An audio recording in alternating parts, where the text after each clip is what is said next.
Sa ating mga aktibong kasunduluhan at pulisya, nananawagan po ako sa inyo. Protektahan ninyo po naman itong magandang umaga sa inyong lahat. Isang bukas na liham para sa mga tagapagtanggol ng bayan. Saan nakasandig ang inyong panunumpa? Sa ating mga retired, active at mga bagong tibol na men in uniform, suma sa inyo ang aking paggalang. Kayo ang aming buhay, ang aming sandigan sa oras ng panganib, at ang simbolo ng disiplina sa ating lipunan. Ngunit ngayon, naharap ang ating bansa sa isang mas matinding kalaban. Hindi bala o banyagang mananakop, kundi ang katiwaliang lumalamon sa integridad ng ating sistema.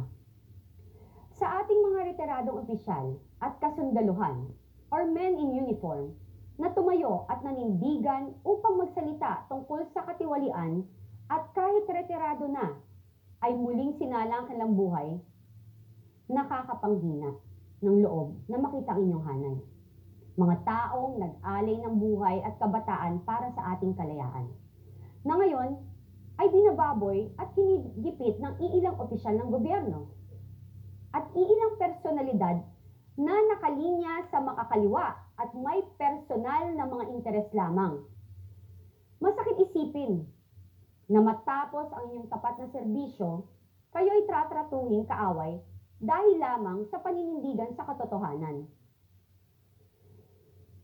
at pagtanggi sa pansariling interes ng mga nasa kapangyarihan.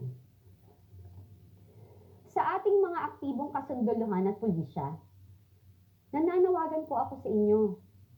Protektahan ninyo po naman ang inyong mga kapwa-sundalo. Huwag ninyong hayaang mapag-isa ang mga kasamahan ninyong naglalakas loob na tumayo bilang saksi sa katiwalian. Ang pagpili sa kung ano ang tama hindi dapat maging mitsa ng inyong pagkawatak-watak. Ang inyong sinumpaang tungkulin ay para sa sambayanang Pilipino. Hindi sa iilang tao o politiko na nais lamang kayong gamiting proteksyon sa kanilang mga kasalanan.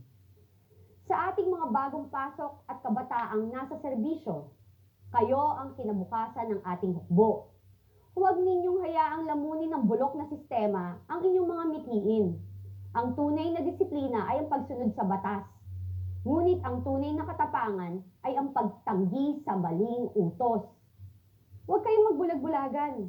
Ang iyong dangal ay hindi nabibili ng ranggo o pera. Ito ay iniingatan sa pamamagitan ng pananatiling tapat sa bayan hanggang sa uling patak ng inyong pawis. Simple lang po ang aming panawagan. Panatilihin po ninyo ang inyong integridad. Huwag ayaahang madungisan ang inyong uniforme ng pakikipagsabuatan sa mga tiwali.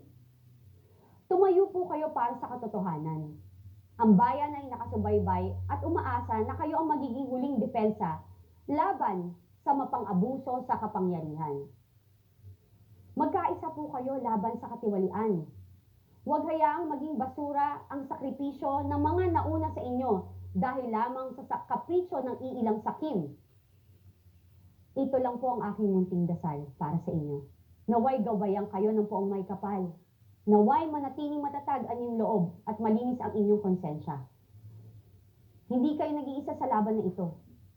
Kasama ninyo ang sambayanang Pilipino na nagnanais ng isang bansang may katarungan at dangal. Para po sa bayan, ipagtanggol natin ang katotohanan. Integridad ho ninyo ang inyong panindigan base sa inyong sinumpaang tungkulin. Please support our troops and please protect the witnesses. Ako po si Cathy Binag para sa bayan, naninindigan laban sa katiwalaan. Shukran.